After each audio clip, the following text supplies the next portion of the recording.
I'm not a big fan of hour-long speeches. And usually when get a speaker, if I got a speaker, let's say my political club or a civic club, I usually say to them 10 to 15 minutes. And I don't know that I'm necessarily going to go on 10 to 15 minutes, so I didn't time it when I went through it. But usually I have a sense of how long something is, and I think it's going to be a bit shorter than that. But as Mitch and I scoped this out, we were talking about it being the first 100 days, but when we did the arithmetic, it's 90% of that, so it's the almost first 100 days. And I want to start basically out, and I always like to interject music in my talks, so I'm not going to click on my iPhone as I mention it, but the Doors' second LP was called Strange Days, and it featured a song, People Are Strange. And these are strange days indeed. I think that's one of the phrases, one of the part of the lyrics, as one considers the world around us. And I think we'll have more on that later. But frankly, in my practice, I strategize, I plan, and not all the time, but certainly when things matter. And sometimes, for some matters, I might need to think fast, almost to the point of brinkmanship. But you expect things to occur, and not too often. Because you plan, you think things out, you anticipate. You might also do it in concert, in common cause, using a phrase from the Bearak campaign that Freddie used since Tony's here, in common cause with others. And when I consider my assessment of the almost first 100 days of the administration of real Donald Trump, because his Twitter handle is @RealDonaldTrump, I see it in administration in crisis mode, like almost all the time. They're more in reaction than thoughtful deliberation.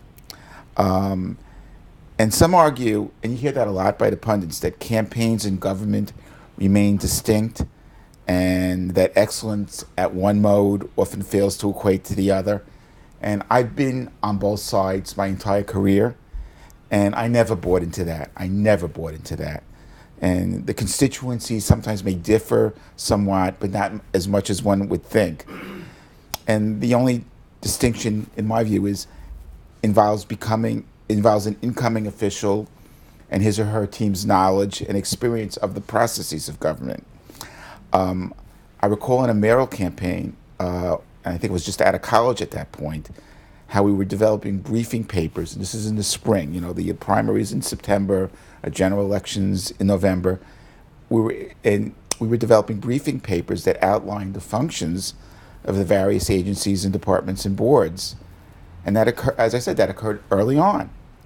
And it aimed not to aid in the transition if the campaign proved successful, but it was really sort of the candidate and would be able to demonstrate a handle on governing to justify that candidate's worthiness.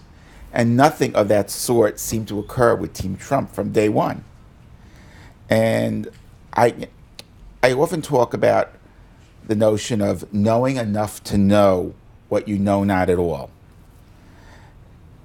And in the case of this administration, one gets the feeling of being there.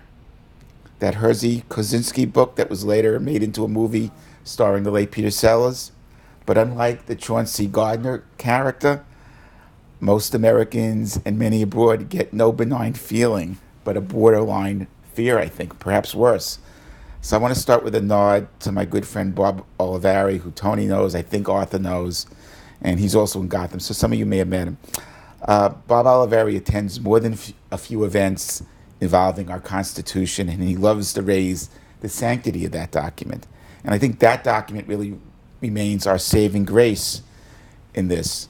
What really sets the United States apart as a nation of laws involves how laws protect us from the corrupt, the incompetent, the unknowing, the dangerous.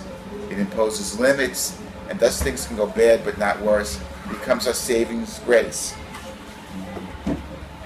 And that's important as we assess the first 100 days, or today, 90% of that run.